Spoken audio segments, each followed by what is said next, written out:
বর্তমান যে পরিস্থিতি মানুষ কিন্তু সারাক্ষণ একটা দ্বিধা বিভক্ত একটা বিষয় চলে আসছে কারণ কোন অনেক ধরনের নিউজ আসছে কোনটাকে আমরা অ্যাকসেপ্ট করব অনেক ক্ষেত্রে রিউমার্স আসছে কোনটাকে আসলে আমরা ডিফাইন করব যে এটা আসলে সঠিক কিনা তো সেখানে কিন্তু মানুষ দ্বিধা বিভক্ত হয়ে যাচ্ছে এবং আমরা আগেও দেখেছি যে এক দল হয়তো একভাবে জিনিসটাকে দেখছে আমারই বন্ধু হয়তো আমার হন্তারক হয়ে যাচ্ছে তো সেই বিষয়গুলো নিয়ে আসলে তরুণ প্রজন্ম কিন্তু এখন অনেক ধরনের সমস্যার মধ্য দিয়ে যাচ্ছে এই যে ট্রমার বিষয়টাকে আমরা লক্ষ্য করছি সেটাকে আসলে কিভাবে কাটানোর উপায়গুলো কি হতে পারে বা সিম্পটমগুলো কি হতে পারে মানে আমি সিম্পটমের আগে আপনি যেটা বললেন যে এই যে মানে লট অফ ইনফরমেশন হ্যাঁ মানে আমি দেখলাম আমিও দেখেছি কিছু কিছু জিনিস যে ধরেন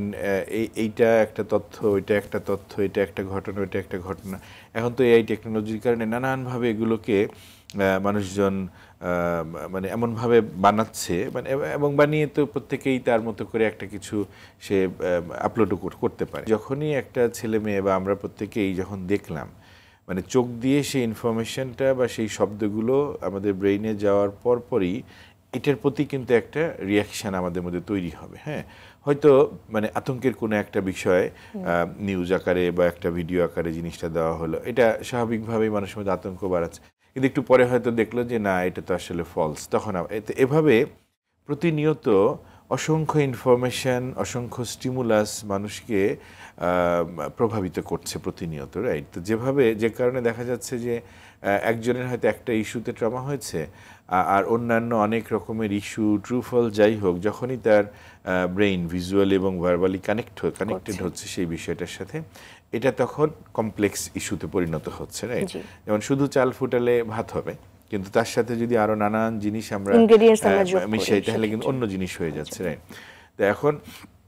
এই কমপ্লেক্স ফর্মে জিনিসটা যখন যাচ্ছে তখন মানে সিমটমটা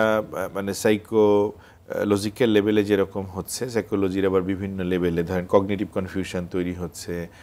সে কোনো একটা জিনিস ভাবতে চাচ্ছে ডিসিশন নিতে চাচ্ছে কিন্তু সে খুব কনফিউজ নিজে নিজে যে আমি ঠিক কনক্লুশনে পৌঁছাতে পারছি না যে আমার কী করা দরকার রাইট আবার ইমোশনালি কখনো দেখা যাচ্ছে সে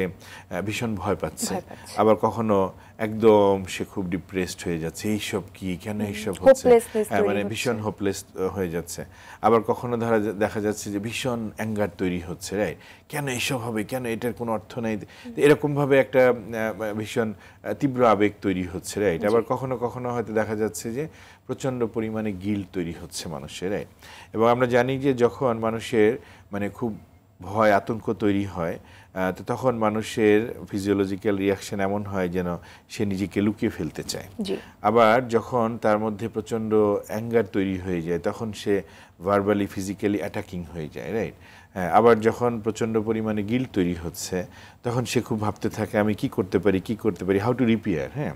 তাহলে এক একটা ইমোশন তীব্রভাবে যখন মানুষকে এফেক্ট করছে তখন ওইটার এক ধরনের অটো বিহেভিয়ারাল রেসপন্স মানুষকে মানে ভেতর থেকে পুশ করতে থাকে এখন সেটা যে সে করবে বা সেটা নিয়ে সে উদ্যোগ নিবে এবং এটা করতে গেলে আবার কি হতে পারে সেই ব্যাপারটাও কিন্তু মানুষ তো এভাবে মানে কগনিটিভলি ইমোশনালি যে কনফিউজ স্টেট এটা মানুষকে তীব্রভাবে যন্ত্রণা দিচ্ছে আর কি